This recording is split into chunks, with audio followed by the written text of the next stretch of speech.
꼭 집을 사야 됩니까? 지금은 트렌드가 바뀌었단 말이에요.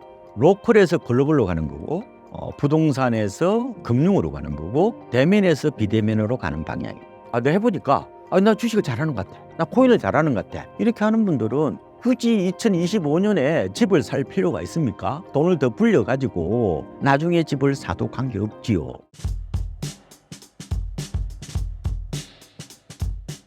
2024년 한국 부동산 시장을 어떻게 정리해 볼 수 있을까요? 2024년 부동산 시장, 특히 이제 주택 시장으로 좀 더 한정을 해보면요, 한 4가지 정도로 짧게 요약을 드릴 수가 있을 것 같습니다.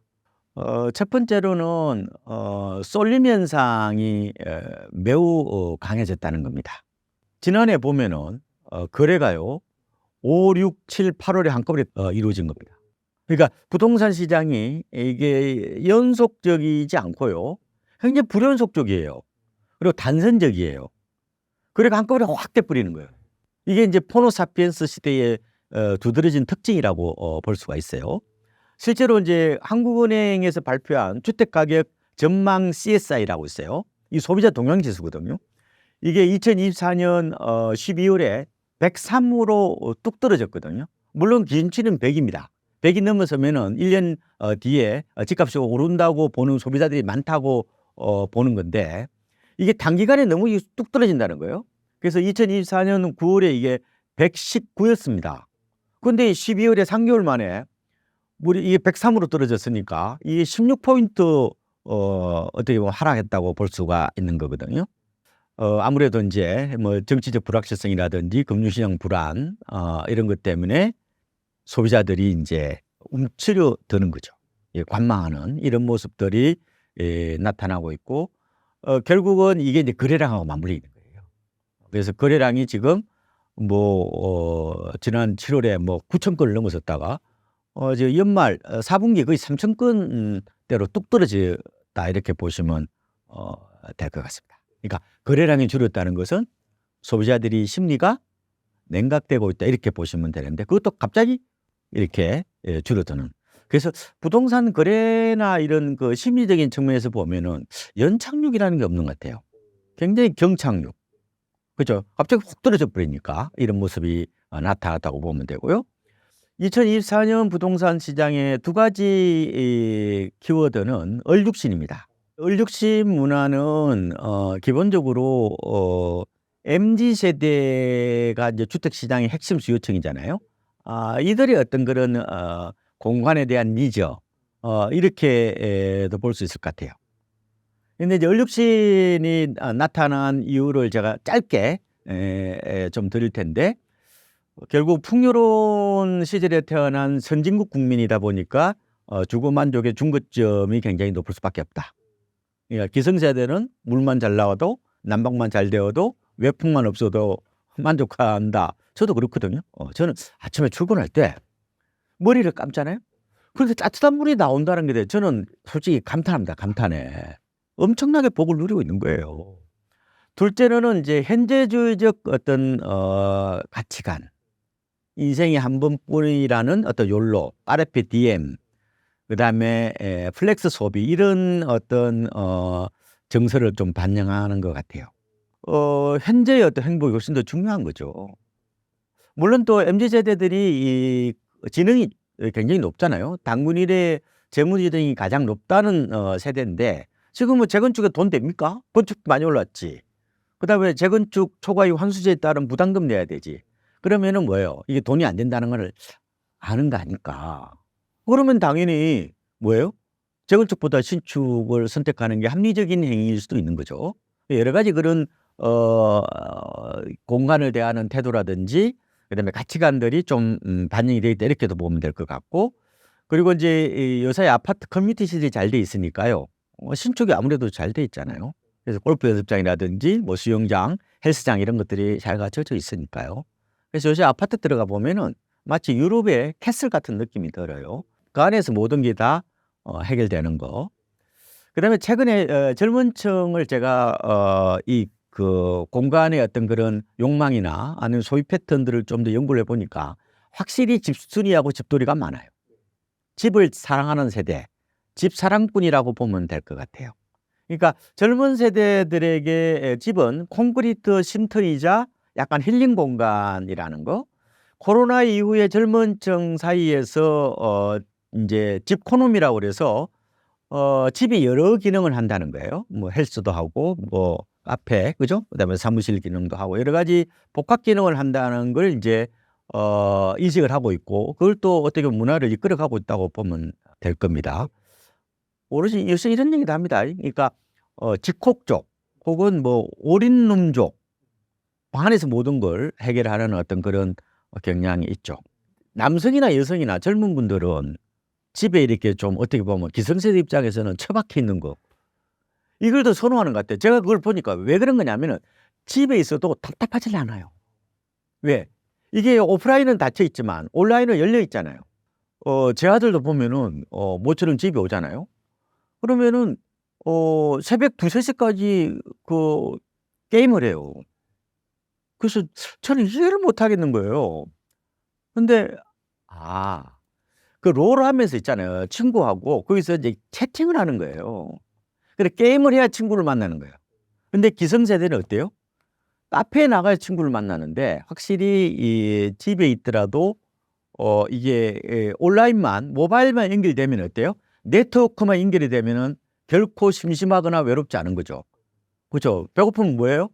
배달시켜 먹으면 되잖아요. 그리고 뭐 패드나 아니면 뭐 스마트폰으로 뭐 넷플릭스 봐도 되고 유튜브 봐도 되고 심심하지가 않은 거지. 그러다 보니까 더 집에 오랫동안 머물러 있으려고 그러고 이러다 보니까 더 신축만 찾는 문화가 지금 어떻게 보면은 주거 문화의 어떤 특성이 아닌가.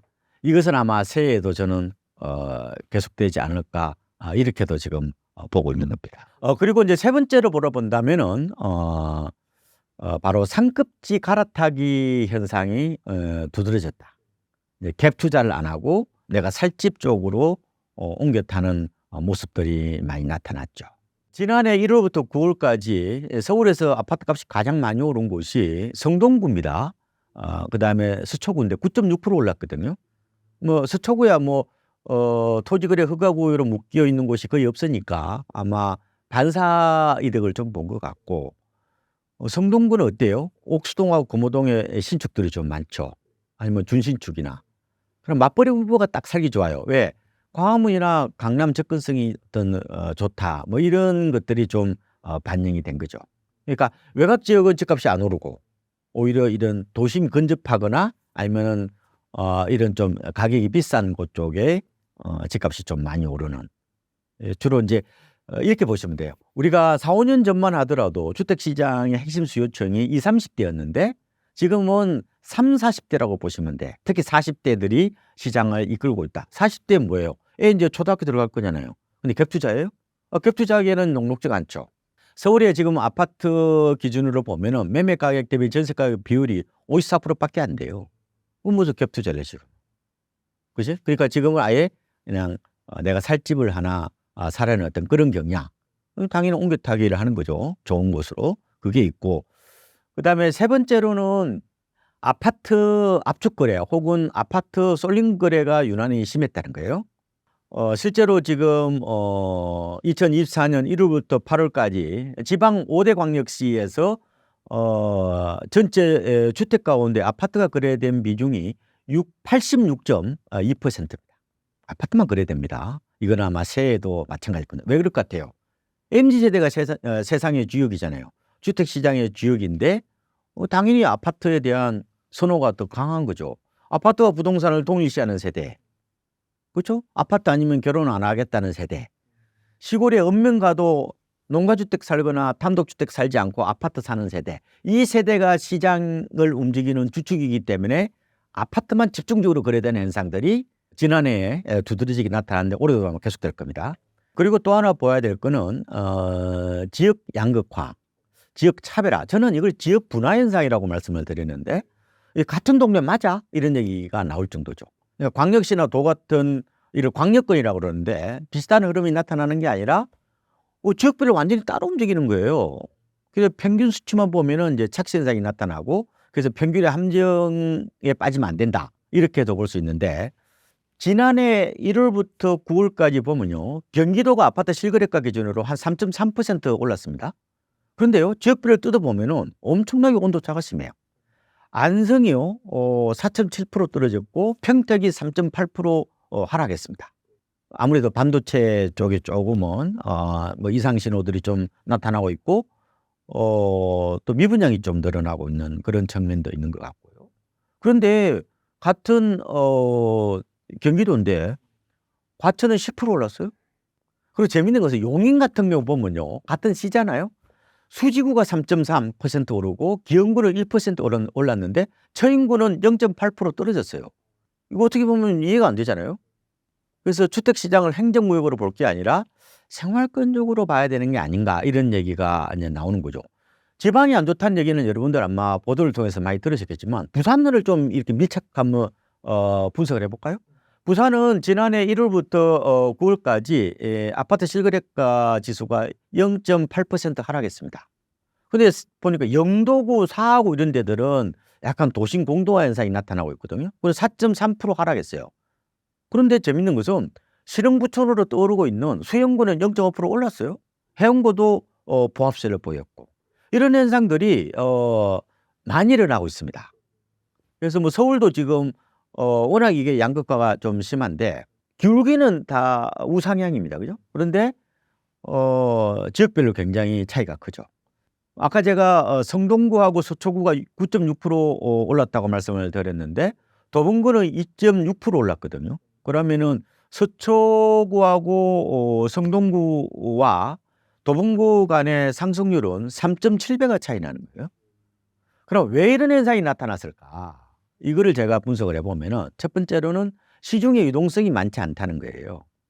부동산 시장 유동성이 넘치면 어때요? 인기 지역이 오르면은 이른바 고가주택이 오르면은 비인기 지역 중저가 주택으로 이제 시차를 두고 이제 온기가 퍼지는 현상이 나타나죠. 이걸 물결 효과라고 그래요. 리플 이펙트라고 하는데, 근데 이게 비슷한 게 이제 뭐냐면은 갭매우기라고 그랬단 말이에요. 옛날에는 인기 지역과 이런 비인기 지역 간의 이제 가격을 메우는 현상, 혹은 순환매 장세. 순환매 장세도 뭐예요? 블루칩이 오르면은 옐로칩까지 이제 영향을 받는 거죠. 그런 현상이 작년에는 안 나타났단 말이에요. 그래서 지금 한국은행에 따르면은 2024년 9월 현재 광의통화라고 해서 시중에 풀린 총 통화량이 M2거든요. 이게 1년 전보다 5.9% 늘어났어요. 근데 10월 들어가면 한 6.5%로 늘어납니다. 왜냐하면 금리를 우리가 지난해 2번 낮췄잖아요. 금리를 낮추면 유동성이 늘어나요. 그렇게 보면 되는데 이게 많은 수준은 아니라는 거예요. 과거 노무현 정부 때나 문재인 정부 때 연평균 M2 증가율이 10%에 육박했습니다. 그렇게 보시면 될 것 같고 그리고 지금 전세가 비율이 낮습니다. KB 부동산 시세 기준으로 보면 서울 아파트는 54%예요. 그러니까 전세가 비율이 절반밖에 안 되는 거예요. 2016년에 서울 아파트 전세가 비율이 높을 때는 75.1%까지 갔어요. 그때는 얼마예요? 그러면 내가 1억짜리 아파트는 얼마 정도면 살 수 있다는 거예요? 2억 5천이면 내 돈 2억 5천이면 세입자 보증금 레버리지를 활용해서 살 수 있었잖아요. 지금 안 됩니다, 그게. 그러니까 뭐예요? 그때는 외곽 지역 같은데 적은 돈으로 이른바 갭 투자를 할 수 있었죠. 그때는 주로 2030 세대들이 주로 많이 나섰고 외곽 지역은 이제 주로 상대적으로 이제 자금 축적이 좀 덜 된 세대들. 그죠? 예. 목돈이 많지 않은 세대들이 뛰어들 거잖아요. 지금은 20대들을 보면요. 우리가 2022년에 초 때 보면 많을 때는 아마 한 6% 가까이 됐거든요. 전체 거래량이. 지금은 2%밖에 안 돼요. MZ세대 중에서 특히 20대들은 요새 아파트에 관심 없어요. 요새 어디에 가 있냐면 코인하고 엔비디아하고 그다음에 테슬라 이쪽으로 가 있죠. 그러다 보니까 지금 외곽이 안 되는 거예요. 그러니까 양극화가 더 심해지고 있는 거고 지금은 40대 맞벌이 중심으로 출퇴근이 편한 도심이나 상급지 갈아타기 수요가 몰리니까 지역의 양극화가 더 심해지고 있는 모습을 보였다. 이렇게 보시면 되는 겁니다. 그래서 항상 시장을 바라보실 때 이게 이제 인사이트라고 그러거든요. 인사이트가 뭐냐면은 안을 잘 보는 거잖아요. 아웃사이트가 아니니까. 시장의 핵심 그 세력들이 그들의 관심사가 뭔지 그들이 어느 쪽에 욕망을 갖고 있는지, 특히 주거 욕망 쪽으로 항상 눈여겨보시면은 흐름을 저는 알 수 있다고 보거든요. 이 흐름이 저는 어느 정도 이어질 거로 보는 겁니다. 아마 새해에도 아마 이렇게 될 수밖에 없지 않느냐 이렇게 보고 있는 겁니다. 2025년 한국 부동산 시장을 어떻게 전망하고 계시나요? 제가 딱 세 단어로 말씀을 드릴게요. 울출박이라고 제가 이름을 지어봤습니다. 그러니까 울퉁불퉁, 그다음에 출렁출렁, 그다음에 박스권. 울퉁불퉁은 지역과 상품 간의 양극화가 더 심해진다는 거죠. 제가 이런 말씀드렸잖아요. 서울 수도권보다는 지방이 좀 더 안 좋을 거다. 그다음에 아파트만 집중적으로 거래된다. 그게 이제 어떻게 보면 지역과 상품 간의 어떤 차별화 양극화라고 보시면 될 것 같고요. 출렁출렁은 뭐냐면은 지금 정치적 불확실성도 있죠. 또 하나 보셔야 될 게 대출 규제거든요. 스트레스 DSR 3단계가 이제 새해 7월부터 도입이 되잖아요. 그리고 또 한쪽에는 금리를 인하한단 말이에요.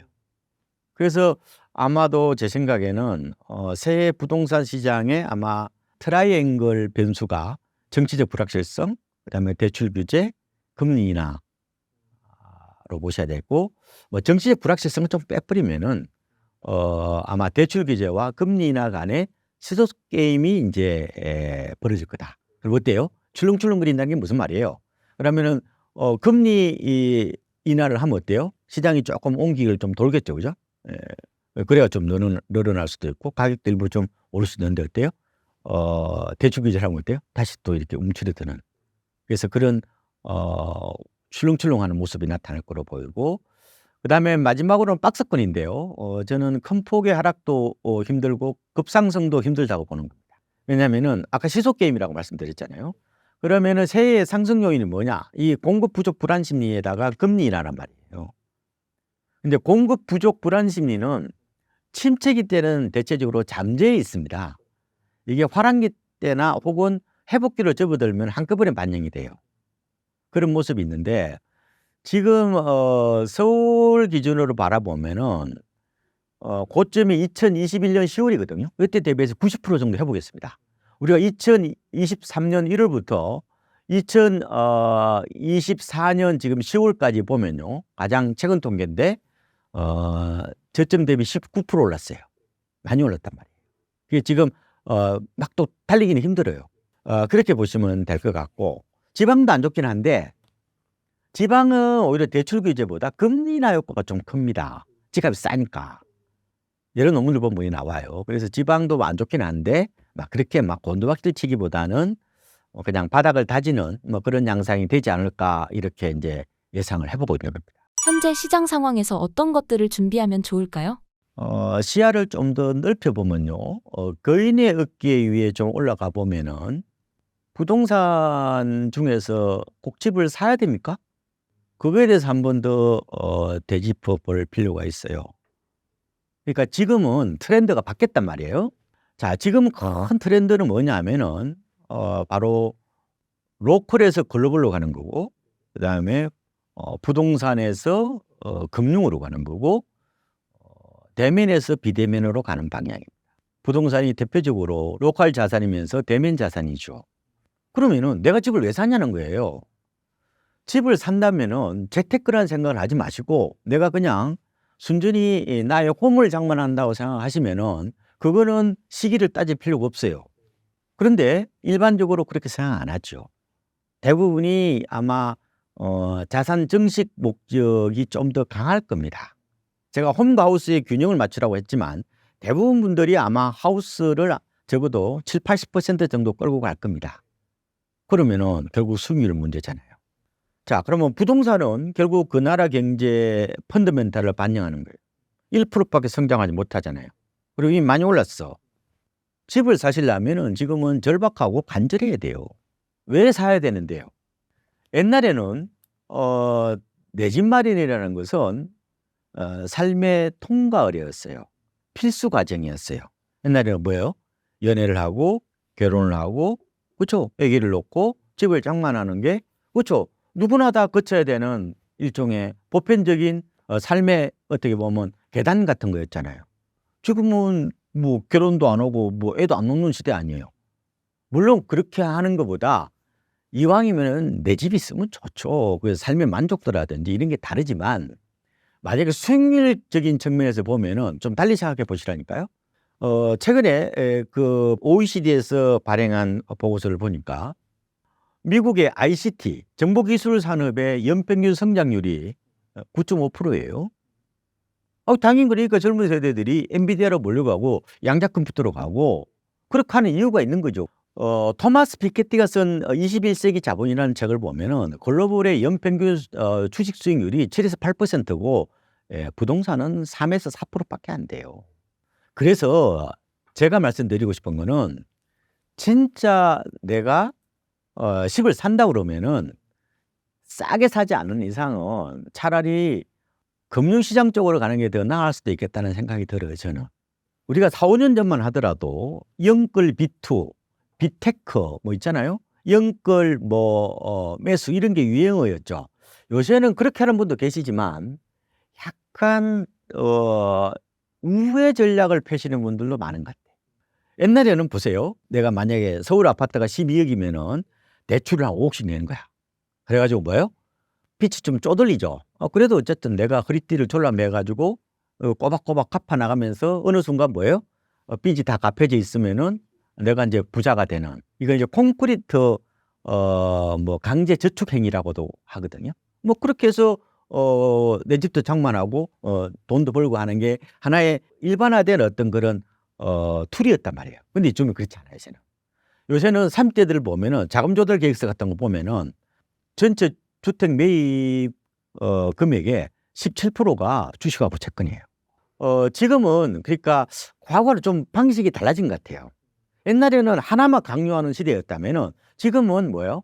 자기의 능력껏 여러 방법을 통해서 부를 어느 정도 이룬 다음에 내 집 마련을 하더라도 그거는 저는 나쁘진 않다고 보는 거예요. 나한테 좀 맞는 방식을 해보시는 것도 저는 좋을 것 같다. 나는 주식이 안 맞아. 보니까 막 폭락 올 때 막 멘붕이 와. 막 그렇게 막 스트레스 때문에 일도 못 하겠어. 이런 분들은 저는 뭐 만약에 집을 산다 그러면은 대출 내서 그냥 이렇게 차곡차곡 갚아서 내 집을 완성시키는 것도 좋은 것 같고, 그렇지 않고 나는 내가 해보니까 나 주식을 잘하는 것 같아. 나 코인을 잘하는 것 같아. 이렇게 하는 분들은 굳이 2025년에 집을 살 필요가 있습니까? 돈을 더 불려가지고 나중에 집을 사도 관계없지요. 그래서 저는 가장 중요한 게 내 자신을 알라는 거예요. 그렇죠? 소크라테스 그렇게 얘기하셨잖아요. 나의 능력은 어디 있어요? 나의 경쟁력은 어디 있습니까? 이게 더 중요한 거예요.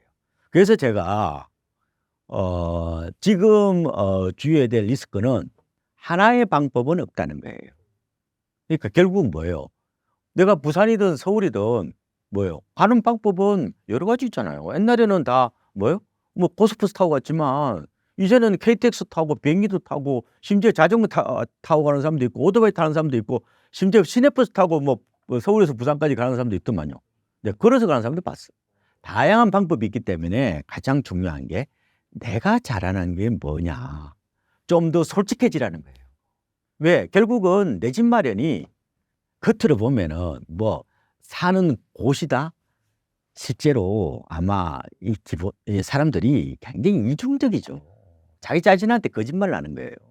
이 자본주의 세계에서 결국 돈이 어떻게 보면 주인이 되는 이 자본주의 세계에서 집을 장만한다는 것, 특히 대도시에서 집을 장만한다는 것은 대부분이 뭐예요? 자본 이득에 대한 기대예요. 이렇게 얘기합니다. 당신이 만약에 집을 언제 사고 팔면 좋아요? 특히 집을 언제 사요라고 묻는다는 것은 집을 재테크로 보는 거예요. 그러니까 원래 자본주의는 모든 것을 가치를 전도시켜 버리는 거거든요. 그러니까 원래 집은 원래 홈이었는데 이 자본주의가 들어오면서 결국 하우스로 바꿔버린 거 아니에요.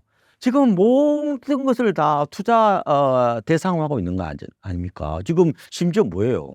뭐 조각 투자 그래가지고 미술품도 뭐 요새 뭐 다 투자 상품화 돼버린 거고, 심지어 뭐 저작권 이런 것까지 다 어떻게 보면은 본말의 가치가 전도돼 버리는 이런 세상인데, 물론 제가 너무 그쪽으로 출발하는 건 아니고 우리가 자본의 노예가 될 필요가 없죠. 우리가 자본의 노예가 되라는 뜻은 아니고, 근데 어느 정도 이 흐름을 좀 받아들이는 게 필요한 것 같다. 그렇다면은 제가 드리고 싶은 말씀은 진짜 내가 새해 집을 장만한다고 생각한다면은 집을 왜 사야 되는지에 대해서 확실하게 먼저 내 스스로에 대한 검증 혹은 통과 작업을 거쳐야 된다는 거죠.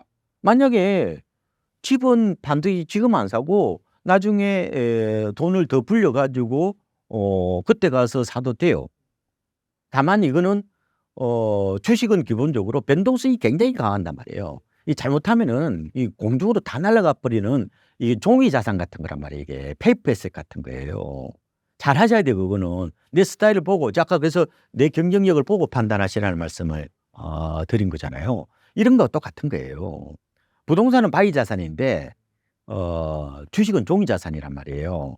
근데 이런 거예요. 우리가 굉장히 바람이 막 부는 날 A4 용지가 이제 종이 자산이잖아요. 그죠? 이걸 갖다 묶지도 않고 그죠? 이걸 그대로 들고 가다 보면 어떻게 돼요? 이거 완전히 하늘에 다 공중분해 돼 버리는 거죠. 그런 휘발성 이런 이런 변동성이 충분히 있기 때문에 그래서 제가 가장 중요한 게 나의 경쟁력, 나의 본원적인 경쟁력이 어딘지를 내 스스로 확인한 다음에 내가 올해 조금 무리하게 집을 살 거냐, 그것도 싸게 사야 된다는 거죠. 아니면 내가 좀 더 5년 정도 유예를 해서 그때 가서 돈을 더 불려서 내가 집을 장만할 거냐 하는 그것은 내 스스로 투자 로드맵을 짜라고 말씀을 드리거든요. 그래서 삶의 목표가 있어야 돼요. 그래야 내가 흔들리지 않거든요. 충분히 여러 가지 방법을 통해서 부를 어느 정도 축적한 다음에 내 집 마련을 하더라도 관계없다. 그래서 전공뿐만 있는 게 아니라 우회 전략도 있다는 거 제가 그 말씀을 좀 더 드리면서 마무리하겠습니다.